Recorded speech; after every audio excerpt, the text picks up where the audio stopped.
ಇದ್ರ ಬಗ್ಗೆ ಮತ್ತಷ್ಟು ಅಪ್ಡೇಟ್ಸನ್ನು ಕೊಡ್ತಾರೆ ನಮ್ಮ ಪ್ರತಿನಿಧಿ ಜೀವನ್. ಜೀವನ್, ಇದೀಗ ಏನು ನಿನ್ನೆ ಚೆನ್ನಮ್ಮ ಇನ್ನಿಲ್ಲ ಅನ್ನುವಂಥ ಸುದ್ದಿ ಎಲ್ಲೆಡೆ ಕೂಡ ಹರಿದಾಡ್ತಾ ಇದ್ದಂತೆ ಎಲ್ಲರಲ್ಲೂ ಕೂಡ ಒಂದು ರೀತಿಯಾದಂಥ ದುಃಖ ಅಲ್ಲಿ ಆವರಿಸ್ಕೊಳ್ಳುತ್ತೆ. ಈಗ ಅದೇ ರೀತಿಯಾಗಿ ಏನು ದೇವೇಗೌಡರ ನಿವಾಸದಲ್ಲೂ ಕೂಡ ಸೂತಕದ ವಾತಾವರಣ ಇರುವಂಥದ್ದು. ಇನ್ನು ಏನೆಲ್ಲ ಅಪ್ಡೇಟ್ಸ್ ಇದೆ ಜೀವನ್ ಈ ಬಗ್ಗೆ?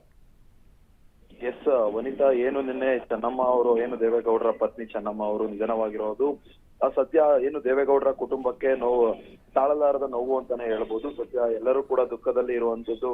ಇನ್ನು ಮಕ್ಕಳಾದಂತಹ ರೇವಣ್ಣ ಆಗಿರ್ಬೋದು, ಇನ್ನು ಕುಮಾರಸ್ವಾಮಿ ಅವರಾಗಿರ್ಬೋದು, ಎಲ್ಲರೂ ದುಃಖದಲ್ಲಿದ್ದಾರೆ ಸದ್ಯ. ಈ ಒಂದು ವಿಚಾರವಾಗಿ ಇನ್ನು ಚೆನ್ನಮ್ಮ ಅವರ ಏನೊಂದು ಅಂತಿಮ ವಿಧಿವಿಧಾನಕ್ಕೋಸ್ಕರ ಎಲ್ಲಾ ಸಕಲ ಸಿದ್ಧತೆಗಳನ್ನು ಸದ್ಯ ದೇವೇಗೌಡರ ಕುಟುಂಬ ಮಾಡ್ಕೊಂಡಿರುವಂತದ್ದು. ಇನ್ನು ಒಕ್ಕಲಿಗ ಸಂಪ್ರದಾಯದಂತೆ ಇನ್ನು ಹುಟ್ಟೂರಿನಾದಂತಹ ಇನ್ನು ಅವರ ಊರಾದಂತಹ ಹೊಳೆನರಸೀಪುರದ ಬಳಿ ಏನೊಂದು ಅವರ ಅಂತಿಮ ವಿಧಿವಿಧಾನಕ್ಕೆ ಎಲ್ಲಾ ಸಿದ್ಧತೆಗಳನ್ನು ಸದ್ಯ ಮಾಡ್ಕೊಂತಿದ್ದಾರೆ. ಇನ್ನು ಇವತ್ತು ಮಧ್ಯಾಹ್ನ ಬೆಳಗ್ಗೆ 11:30 ಅಂದ್ರೆ ಏನು ಅಲ್ಲಿ ಒಂದು ಗ್ರೌಂಡ್ ನಲ್ಲಿ ಒಂದು ವ್ಯವಸ್ಥೆಯನ್ನ ಅಂತಿಮ ದರ್ಶನಕ್ಕೆ ವ್ಯವಸ್ಥೆ ಮಾಡಲಾಗಿದೆ.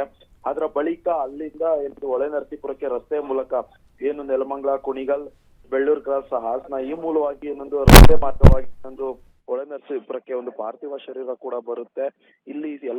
ಇಲ್ಲೂ ಕೂಡ ಏನು ಹೊಳೆನರಸೀಪುರದ ರೇವಣ್ಣ ಅವರ ನಿವಾಸದ ಬಳಿ ಏನೊಂದು ಅಂತಿಮ ದರ್ಶನಕ್ಕೆ ಎಲ್ಲಾ ಸಿದ್ಧತೆಗಳನ್ನ ಮಾಡ್ಕೊಂತಾ ಇರುವಂತದ್ದು.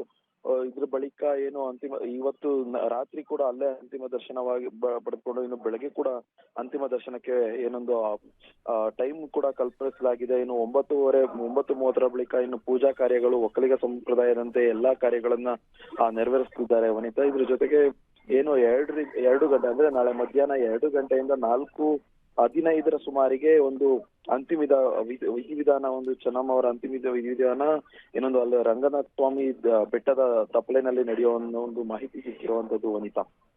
Thank you Jeevan ಅಪ್ಡೇಟ್ಸ್ಗೆ.